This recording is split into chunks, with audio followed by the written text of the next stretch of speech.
Latest எபிசோடுகளை விளம்பரங்களே இல்லாமல் காணுங்கள்.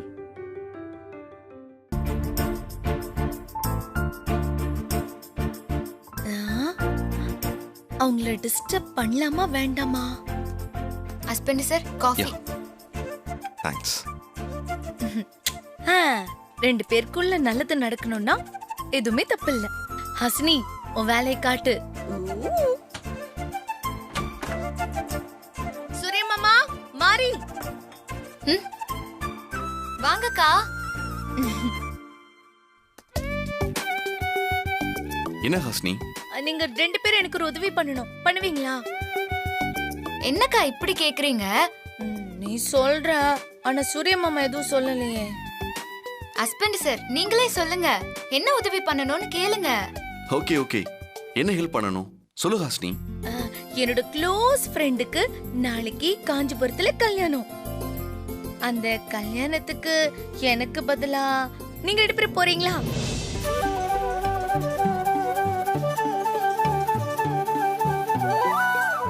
என்ன ஹஸ்னி, உன்னோட ஃப்ரெண்ட் கல்யாணத்துக்கு நாங்க எப்படி போறது? என்னால போக முடியாது சூரிய மாமா. நான் தனியா போனா அந்த அரவிந்த் ஏன் வரலன்னு விசாரிப்பாங்க. அரவிந்த் ஜெயில இருக்காருன்னு எப்படி மாமா சொல்ல முடியும்?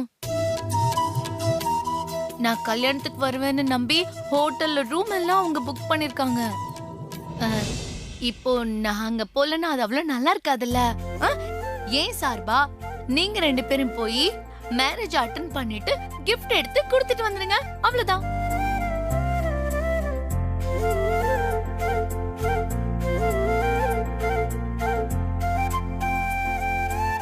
மாமா, எனக்காக இந்த உதவி செய்ய மாட்டீங்களா? சரி, காலையில போறோம். காலையில வேண்டாம், காலையில வேண்டாம், இப்பவே கிளம்புங்க. காலையில தானே கல்யாணம், காலையில நேரமா கிளம்புனா காஞ்சிபுரம் போயிடலாமே. மாமா, அது இங்கிருந்து போயிடலாம் மாமா.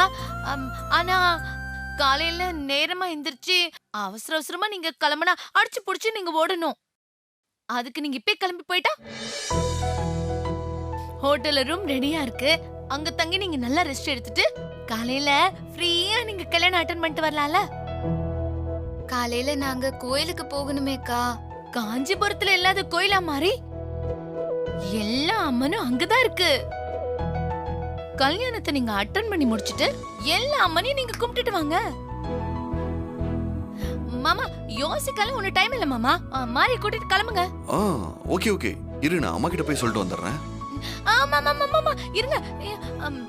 நீங்க போய் தாராத்து கிட்ட எல்லாம் சொல்லாதீங்க. எனக்காக காஞ்சிபுரம் போறேன்னு சொன்னா கண்டிப்பா அவங்க போக வேண்டாம் தான் சொல்லுவாங்க. அதனால உங்க ஃப்ரெண்ட் கல்யாணத்துக்கு போறத சொல்லிடுங்க. அம்மா கிட்ட எப்படி போய் சொல்றது? எனக்காக சொல்லுங்க மாமா. நல்ல விஷயத்துக்கு போய் சொன்னா தப்பில்லைன்னு பெரியவங்க சொல்லிருக்காங்க. ப்ளீஸ் மாமா. சரி, அப்படியே சொல்றேன். நல்ல மாமா.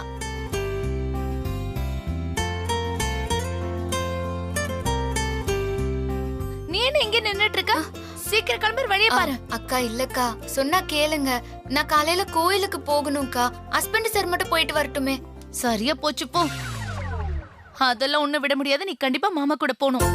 ஐயோ அக்கா, நான் கோயிலுக்கு போகணும், புரிஞ்சுக்கோங்க. நீ கோயிலுக்கு தானே போகணும். காஞ்சிபுரமே கோவில் நகரம் தான் மாதிரி. நீ நைட்டு போய் ஹோட்டல்ல தங்கிட்டு காலையில எந்திரிச்சு எல்லா கோயிலும் கும்பிட்டுட்டு வா. இப்போ எதுக்காகக்கா நாங்க ஹோட்டல்ல போய் தங்கணும்? காலையில கூட போய்க்கலாமே. ஐயோ கடவுளே, மறுபடியும் முதல்ல இருந்தா சீக்கிரம் கிளம்ப மாறி.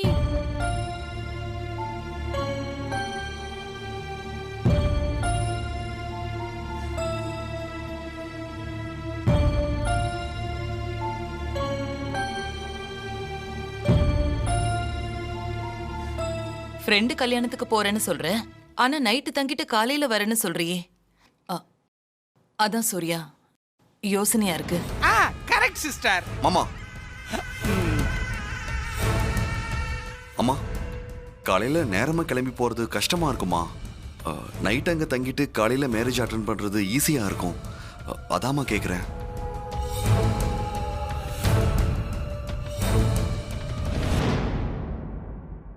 ஓகே சூர்யா,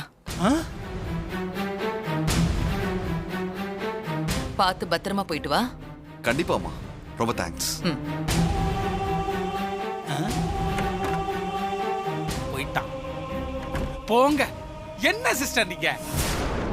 சூர்யா மாரியோட வெளியே போய் ஹோட்டல்ல தங்குறேன்னு சொல்றான். அதுக்கு நீங்க பர்மிஷன் வேற கொடுக்குறீங்க. இது நல்லதுக்கு இல்ல சிஸ்டர். அதானே எதுக்கு ஓகே சொன்னீங்க? வேணாம்னு சொல்லிருக்கலாம்ல. ஆமா ஆண்டி, நீங்க கொஞ்சம் அவசரப்பட்டுட்டீங்களோன்னு நினைக்கிறேன். நான் ஒன்னும் அவசரப்படல. நல்லா யோசிச்சுதான் சூர்யாவை காஞ்சிபுரத்துக்கு போக சொன்னேன். யோசிச்சு சொன்னீங்களா சிஸ்டர்? புரியல சிஸ்டர், கொஞ்சம் புரியுற மாதிரி சொல்லுங்க. சொத்து விஷயம், பத்திரம், ஜெகதீஷ், ஆடிட்டர் பிரச்சனை, இது எல்லாத்தையும் கூட்டி கழிச்சு பாருங்க. என் கணக்கு சரியா இருக்கும்.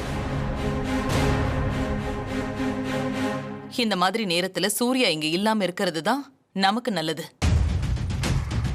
ஏதாவது பிரச்சனை ஏற்பட்டா கூட, ஜெகதீஷ் கோவப்பட்டா கூட நாம பேசி சால்வ் பண்ணிடலாம்.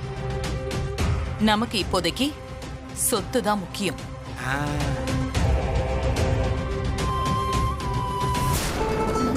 பூஜைக்கு வேண்டியது எல்லாமே இதுல இருக்கு. நீங்க கிளம்புங்க, சரியா? என் ஃப்ரெண்டு கிட்ட நம்புற மாதிரி ஏதாவது ஒரு பொய் சொல்லி சமாளிச்சுட்டு gift கொடுத்துட்டு வந்துருங்க. சரியா? வாங்க வாங்க, நேரம் வச்சு வாங்க, நான் ஃபர்ஸ்ட் போறேன்.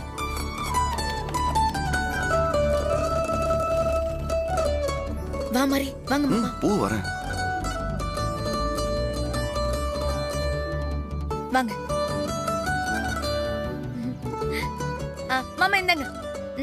பத்திரமா போயிட்டு வாங்க, சரியா? சரிக்கா. பாய். ஹசினி, நீ என்னென்ன வேலைலாம் பாக்குற தெரியுமா? சரி, அதெல்லாம் முக்கியம் கிடையாது. எப்படி 2 பேரும் கோத்து விட்டாச்சு, அதான் நமக்கு வேணும்.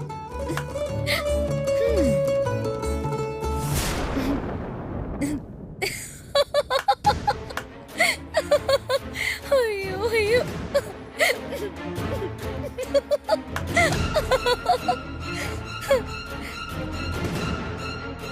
எதுக்கு தேவையில்லாம இவ சிரிச்சுட்டு போறா?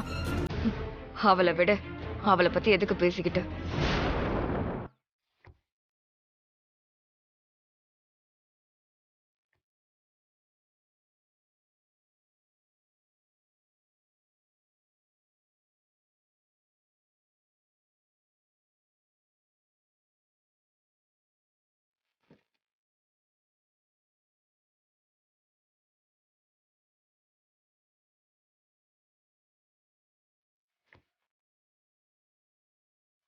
மாரி, கொடுங்க husband sir.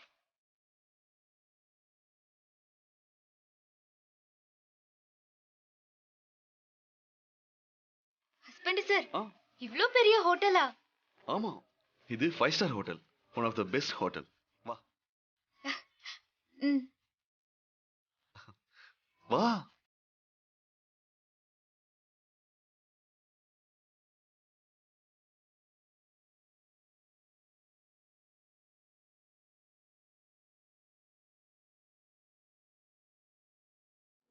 Welcome Hi. Sir. Welcome madam. ஹாஸ்னின்ற பேர்ல ரூம் புக் பண்ணிருக்காங்க. ஒரு நிமிஷம் சார், செக் பண்ணி பார்க்கறேன். ஷூர்.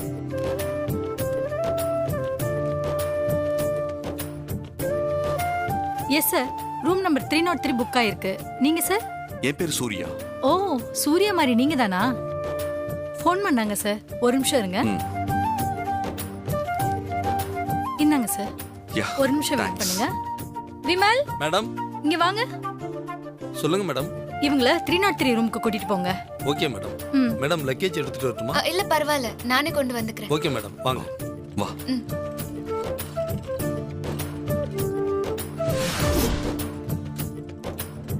வாங்க சார். சார், இதான் உங்க ரூம். ஓகே சார், ஏதாவது தேவையான கால் பண்ணுங்க sir. Sure. Thank you sir.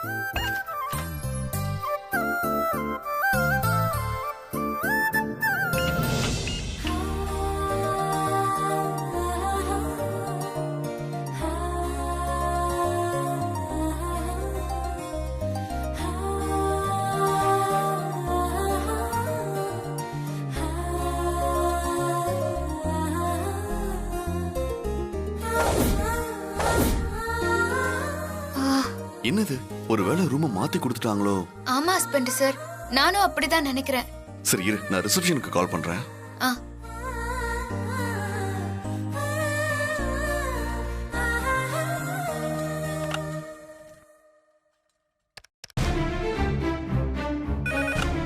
Hello, சொல்லுங்க சார். இந்த ரூம்ல ஹனிமூன் கப்பல்ஸ்க்கு பண்ற மாதிரி ரூமை டெக்கரேட் பண்ணிருக்காங்க. ரூமை மாத்தி கொடுத்துட்டீங்களா என்ன? இல்ல சார், நாங்க சரியா தான் கொடுத்துருக்கோம். என்ன சொல்றீங்க? இங்க ஹோட்டலுக்கு வர எல்லா கப்பல்ஸ்க்கும் நாங்க இப்படிதான் ஏற்பாடு பண்ணுவோம். ஆக்சுவலா இந்த ரூம் ஹாசினிக்காக புக் பண்ணது. Yes sir, Hasini madam call பண்ணாங்க. அவங்களால வர முடியலையா, சூர்யா மாதிரி கப்பல் வருவாங்கன்னு சொன்னாங்க. அதுக்கப்புறம் தான் சார் நாங்க கப்பலுக்காக டெக்கரேட் பண்ணோம். ஓ அப்படியா? ஆமா சார். வேற ஏதாவது வேணுமா? இல்ல வேற எதுவும் வேண்டாம். Okay sir, thank you. தேங்க்யூ. என்ன சொன்னாங்க ஹஸ்பண்ட் சார்? ரூம் எல்லாம் சரியா தான் கொடுத்துருக்காங்க. இந்த ஹோட்டல்ல நம்மள மாதிரி ஜோடிங்க தங்கன்னா இந்த மாதிரி எல்லாம் ஏற்பாடு பண்றது இந்த ஹோட்டலோட வழக்கமா? இது ஹாசினி அக்காக்காக போட்ட ரூம் தானே, நாம தான் வரோன்னு ஹோட்டல்காரங்களுக்கு எப்படி தெரியும்? ஹாசினி தான் ஃபோன் பண்ணி சொல்லியிருக்கா. அதுக்கப்புறமா தான் இந்த ஏற்பாடெல்லாம் பண்ணியிருக்காங்க.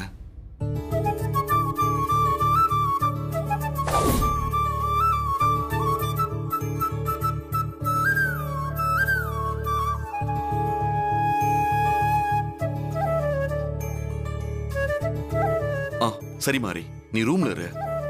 நான் ரெஸ்டாரண்ட்ல சாப்பிட என்ன இருக்குன்னு பார்த்துட்டு வந்துடுறேன். சரிங்க ஹஸ்பண்ட் சார், சீக்கிரமா வந்துருங்க. சரி.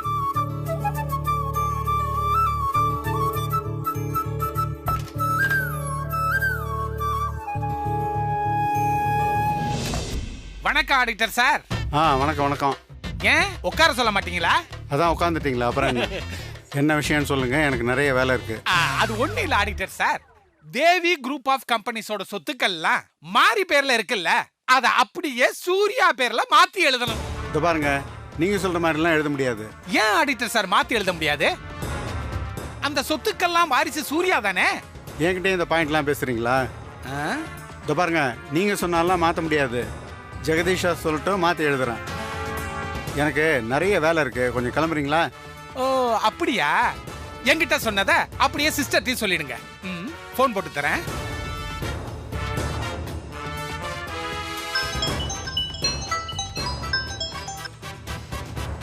என்னாச்சு சங்கரபாண்டி?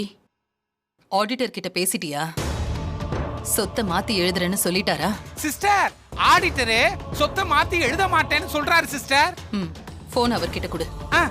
குடுக்குறேன் சிஸ்டர், ஒரு நிமிஷம். சிஸ்டர் லைன்ல இருக்காங்க, பேசுங்க. பயப்படாம பேசுங்க ஆடிட்டர். ஹலோ. என்ன ஆடிட்டர்? சங்கரபாண்டி என்னென்னமோ சொல்றான். அவன் சொல்ற மாதிரி சொத்தை மாத்தி எழுத முடியுமா முடியாதா? அப்படிலாம் மாத்தி எழுத முடியாது மேடம். முடியாது, நடக்காது, இந்த மாதிரி எல்லாம் என்கிட்ட சொல்லக்கூடாது. மாறி பேர்ல இருக்கிற சொத்தை எல்லாம் சூர்யா பேருக்கு மாத்தி எழுத முடியுமா முடியாதா? முடியும் மேடம். அந்த கட்ட மாட்டா. அப்போ சீக்கிரமா டாக்குமெண்ட்லாம் ரெடி பண்ணு. இத பாருங்க மேடம், அத ஜெகதீஷ் சார் சொல்லட்டும், நான் மாத்தி எழுதுறேன். அடப்பாவி, சொத்து மேல முழு அதிகாரம் உள்ளவர் ஜெகதீஷ் சார் தான். அதனால அவர் சொன்னாதான் மாத்தி எழுத முடியும். இத பாருங்களேன், நீங்க அவரை எனக்கு ஃபோன் பண்ண சொல்லுங்க, நான் உடனே மாத்தி எழுதி கொடுத்துட்றேன். என்னையா ஆடிட்டர், பேச்செல்லாம் ஒரு மாதிரியா இருக்கு. மேடம், எனக்கு நிறைய வேலை இருக்கு, நான் போனை வச்சிடுறேன். ஏய் கிளம்புங்க. யோ, இதுக்கெல்லாம் நீ அனுபவிப்பையா?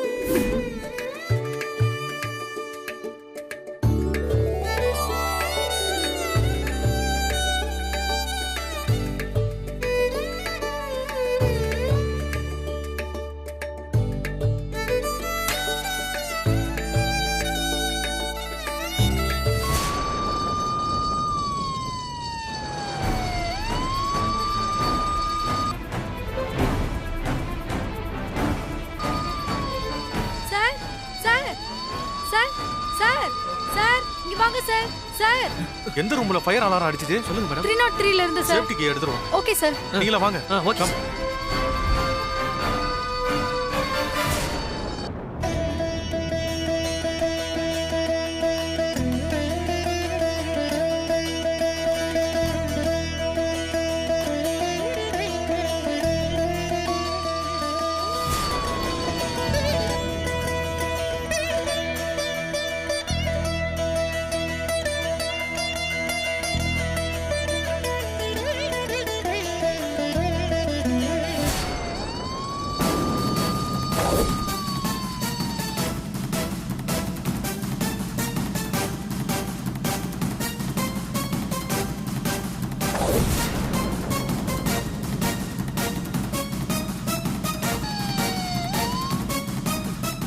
மேடம் மேடம்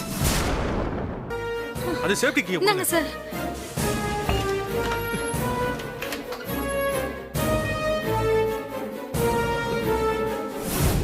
என்னாச்சு?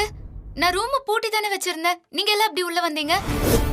ஃபயர் அலாரம் வந்ததுனால சேஃப்டி கீயை வச்சு ஓபன் பண்ணிட்டோம். நீங்க பெரிய தப்பு பண்ணிட்டீங்க. நீங்க எப்படி மாத்து சாவியை வச்சு ரூமை திறக்கலாம்? மாறி நீ கொஞ்சம் அமைதியா இரு. நான் உனக்கு புரிய வைக்கிறேன். சாரி சார், நீங்க போங்க. Yeah okay.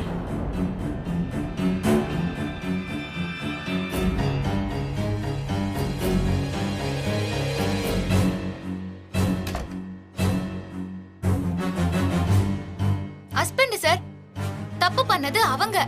நீங்க எதுக்கு அவங்க கிட்ட மன்னிப்பு கேக்குறீங்க? அவங்க எந்த தப்பும் பண்ணல. அவங்க டியூட்டி தான் அவங்க செஞ்சிருக்காங்க. என்ன சொல்றீங்க ஹஸ்பண்ட் சார்? திடீர்னு ஃபயர் ஆச்சுன்னா, அதாவது நெருப்பு பிடிச்சி எரிஞ்சா அலாரம் அடிக்கும். உடனே உதவிக்கு எல்லாரும் ஓடி வருவாங்க. நீங்க கற்பூரம் ஏத்துனதும் ஃபயர் அலாரம் அடிச்சிருக்க, அதான் அவங்க ஓடி வந்திருக்காங்க. ஓ, ஹோட்டல் ரூமுக்குள்ள இப்படி எல்லாம் இருக்குமா? பெரிய ஹோட்டல்ஸ்ல கண்டிப்பா இப்படிதான் இருக்கும். சரி சரி, வா போய் சாப்பிடலாம். வா.